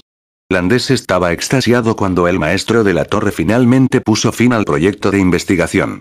No le importaba que un experimento en el que él jugó un papel clave, y era, con toda probabilidad, la mitad de la razón por la que fracasó, simplemente estaba contento de no tener que alimentar a las bestias, que seguían siendo tan feroces como siempre en su mente. Ese evento, y el relato de Landés en su diario, le dio a Claude su primer dilema en su viaje hacia la magia. No podía decidir qué camino tomar como mago. Los magos rúnicos eran los más débiles de todos los magos. Ni siquiera podían pelear. Mientras que Landés entró en muchos menos detalles sobre los hechizos de Tawari que los suyos, Claude aprendió lo suficiente para comprender cuánto más poderosos eran. Tawari tenía un hechizo básico para cada uno de sus anillos. Bola de fuego explosiva como la primera, barrera de energía como la segunda, parpadeo por la tercera, encarcelamiento por la cuarta y huida por la quinta. Los nombres eran horribles, pero al menos le dijeron lo que hicieron, y se le hizo la boca agua ante la posibilidad de poseerlos. Desafortunadamente, Landés no describió sus formaciones o los principios detrás de ellas, por lo que no había posibilidad de que Claude pudiera adquirirlas. Sin embargo, eso no era un problema que deba abordarse de inmediato, por lo que lo dejó a un lado y volvió a cerrar el diario. Dejó el diario, se subió a su cama y comenzó a meditar. El hexagrama flotaba frente a él, girando lentamente en el sentido de las agujas del reloj. El hexágono ahora brillaba en rojo ligeramente. Calculó que le llevaría unos 4 o 5 meses más llenarlo por completo. La pregunta seguía clavándose en el fondo de su mente a pesar de todos los esfuerzos por ignorarla. Debería esperar unos años y ver si podía encontrar un manual de combate o algo similar en alguna parte. ¿O debería dejar de convertirse en un mago de batalla y empezar a grabar los hechizos de Landés ahora? Sería fácil seguir el camino de las landas. Tenía su diario, leído manual, en todo su esplendor. Podría al menos convertirse en un mago rúnico de 4 anillos. Su principal problema era que, si hacía eso, nunca tendría una verdadera capacidad de combate. Su mejor arma sería un insignificante misil mágico. Eso no habría sido un gran problema cuando el mundo estaba lleno de magos. Solo podía confiar en que alguien más luchara. Sin embargo, el mundo no lo era, y tendría que depender completamente de sí mismo. Por otra parte, los hechizos de mago rúnico como los que usaba Landes podían ocultarse más fácilmente y usarse en secreto para complementar sus actividades. Los hechizos de combate de los parientes de Tawari eran llamativos e inmediatamente reconocibles como magia. Ambos caminos eran tanto adecuados como inadecuados para su situación actual de diferentes maneras. Por otra parte, si lo descubrieran, estaría casi completamente indefenso como un mago de runas, mientras que al menos podría defenderse en lo inmediato como un mago de batalla. También estaba la cuestión de si los hechizos de mago rúnico realmente tendrían oportunidades de uso en lo que respecta a la magia. No sabía qué materiales eran o no mágicos, e incluso si lo supiera, no sabía si ya se habrían extinguido por completo. Incluso si solo pudiera usar sus hechizos de Battlemouse como respaldo para situaciones extremas, sabía que al menos podía usarlos en ciertas situaciones. Era completamente desconocido si los hechizos de mago rúnico serían un completo desperdicio. Todas eran preguntas difíciles que tendría que considerar durante mucho tiempo antes de que finalmente pudiera tomar una decisión informada. Por ahora, al menos, pospondría su decisión por un tiempo, mientras buscaba un manual de combate. Podía permitirse esperar unos años, pero no demasiado. Cada anillo era en realidad un hexagrama muy parecido al primero. Una vez que se llenó el primero, se pudo crear y diseñar el segundo, luego el tercero, y así sucesivamente. Cada uno solo podía crearse una vez que todos los anteriores habían sido creados, rellenados y tallados con runas. Así que no podía seguir posponiendo su decisión si no encontraba rápidamente un manual de combate y seguía haciéndose más fuerte mientras esperaba. Todos los días posponía su decisión después de llenar su hexágono, era un día en el que estaba perdido. Sin embargo, en los diferentes hexagramas. Solo un hexagrama puede ser llenado por las partículas de un elemento. Era imposible tener dos hexagramas del mismo elemento. El primer hexagrama de Claude, y solo el primero, podría llenarse de partículas de fuego. Y su segundo hexagrama eventualmente sería el único hexagrama que podría llenar con las partículas que eligiera usar cuando llegara el momento. Al llenar su segundo hexagrama con maná de un elemento diferente, uno se convertiría en un mago de segundo rango y podría elegir 7 hechizos de nivel 1 para grabarlos en el segundo hexagrama como hechizos básicos. Solo después de eso, uno podría ser considerado un mago de 2 anillos. Claude había esperado que Landes anotara todos los hechizos básicos con los que había entrado en contacto, y tenía una lista extensa en la parte posterior de su segundo diario, bocetos de sus formaciones y todo, pero todos estaban relacionados con su profesión como un mago rúnico. Además de los 2 hechizos de combate que tuvo en su primer hexagrama, no se anotaron hechizos de combate en ninguna parte de sus diarios. Capítulo 80. Durante las vacaciones de fin de año, Claude suspiró mientras miraba la luna plateada. Había pasado por sus consideraciones en repetidas ocasiones durante los últimos días, pero aún no estaba seguro de qué camino tomar. Ser un mago de batalla era bueno, pero no tenía hechizos que aprender y no tenía idea de cómo conseguirlos. Convertirse en un mago rúnico era mucho más factible, pero lo dejaría vulnerable si alguna vez lo descubrían, e incluso antes de eso, como con los hechizos de combate, no tenía ingredientes mágicos ni forma de obtenerlos. Bueno, no estuvo tan mal. Podía conseguir al menos algunos de los ingredientes más rudimentarios en unos pocos vendedores y vendedores ambulantes, con dinero. Podía al menos hacer algunas pociones de bajo grado y hacer un par de modificaciones de barril, por ejemplo, y tenía los fondos para una compra inicial. Sin embargo, los cristales de fuego serían un problema. Eran la piedra angular de todas las formaciones alquímicas, pero eran joyas muy caras reservadas para los ricos, como la nobleza. La mayoría de los intercambios también se realizaban a puerta cerrada, por lo que tener los fondos no era suficiente, necesitaba las conexiones para estar detrás de esas puertas también. Bueno, no tenía sentido fatigarse con los problemas en este momento. Esos asuntos estaban todavía muy lejos. Independientemente del camino que tomara, solo podía continuar entrenando en meditación hexagrama y recolectar esencia de fuego. Tenía unos meses antes de convertirse en un mago rúnico de primer rango. El clima se estaba volviendo cada vez más frío cada día. Claude tenía que ponerse el jersey que le tejía su madre cada vez que salía de casa. Su pierna se había recuperado y podía correr y saltar como lo había hecho antes. El músculo desgarrado curado todavía actuaba mal de vez en cuando y tendía a fatigarse más rápido que su otra pierna, por lo que lo entrenaba a diario con una carrera de 6 kilómetros alrededor del extremo sur y este de la ciudad. Los estudiantes comenzaron a inquietarse a medida que avanzaba el 11º mes. Las vacaciones se acercaban cada vez más y nadie podía esperar a tener 2 meses y medio fuera de la escuela. Antes de eso, sin embargo, tenían que escribir las finales anuales. No fue un examen particularmente difícil, los que estudiaron durante todo el año generalmente lo aprobaron con facilidad. Desafortunadamente, esa no era la mayoría de los niños. Los propios instructores se estaban cansando y la disciplina decayó. Los más afectados fueron los profesores responsables de las clases de último año. Además de la fatiga normal de un largo año de trabajo, también estaban preocupados por terminar el examen final de tercer año y prepararse para la ceremonia de graduación.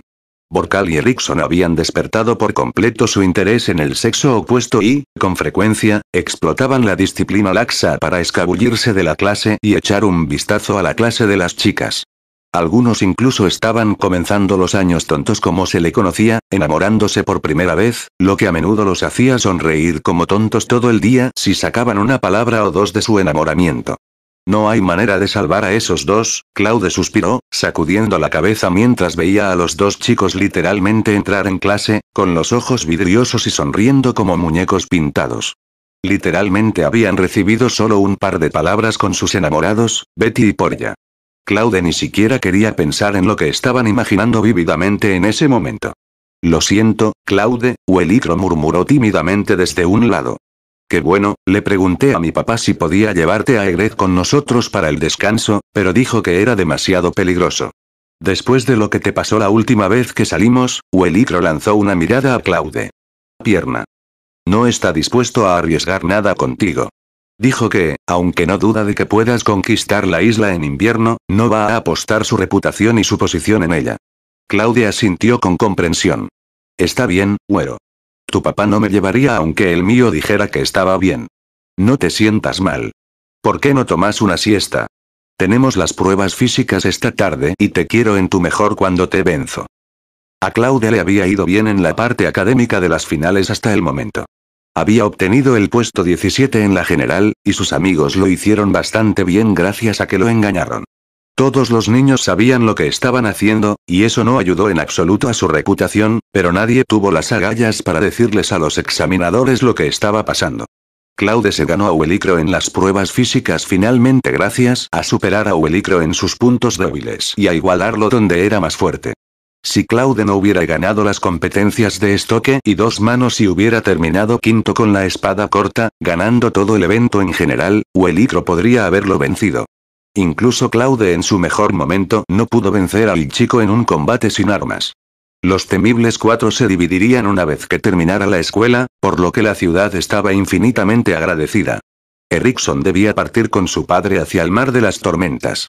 Era la primera vez que salía de la bahía en invierno y estaba ansioso por ponerse en marcha. Uelicro se iba a Egret con su padre como de costumbre. Por lo general, solo iban una vez por un par de semanas, pero esta vez regresarían para un segundo viaje porque su padre le había prometido a su hermana una piel de zorro de piedra, y si no conseguían una en la cacería, él tendría que hacerlo. Hacer lo suficiente de la temporada para comprarle uno a la niña. El padre de Borcal lo estaba arrastrando con él para recorrer las prefecturas y verificar los diversos establecimientos que poseía. Partieron incluso antes de que cerraran las clases el último día. Claude no tuvo tanta suerte. No iba a ninguna parte, y ahora ni siquiera tenía a sus compinches para distraerlo.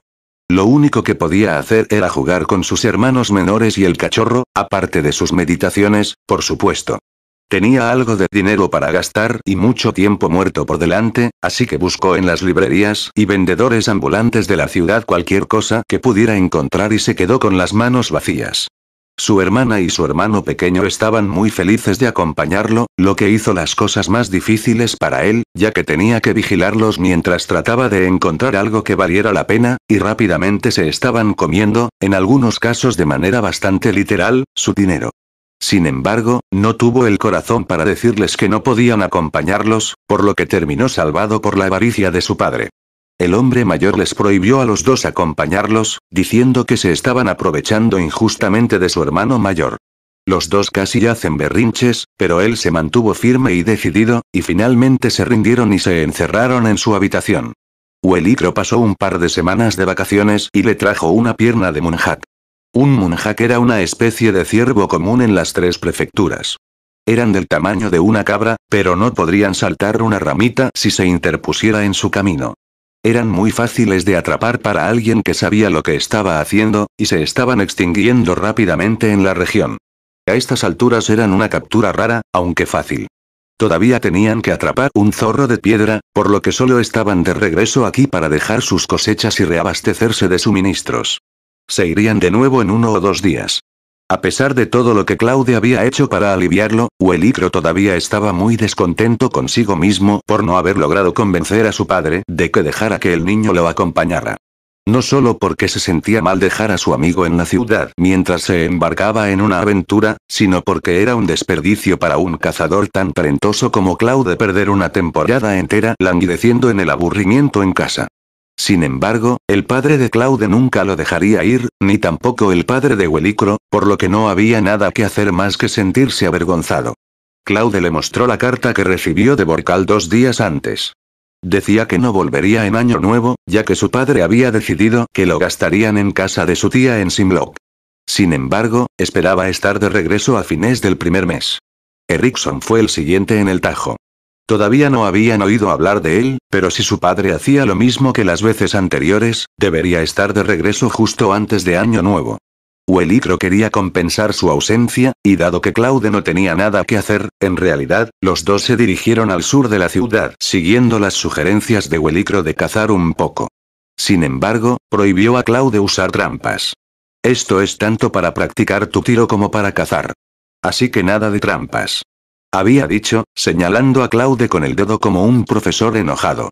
Claude tuvo que luchar para tragarse la risa, pero de alguna manera se las arregló para sentir casi con seriedad. Huelicro se fue de nuevo 2 días después como había dicho, y Claude estaba solo una vez más. La nieve finalmente cayó y cubrió todo con una manta de todos los colores que se espesaba a diario. Los bordes de Balinga también comenzaron a congelarse. Erickson regresó justo antes de que el puerto tuviera que cerrar durante el invierno y trajo consigo 2 ballenas. Fin del capítulo.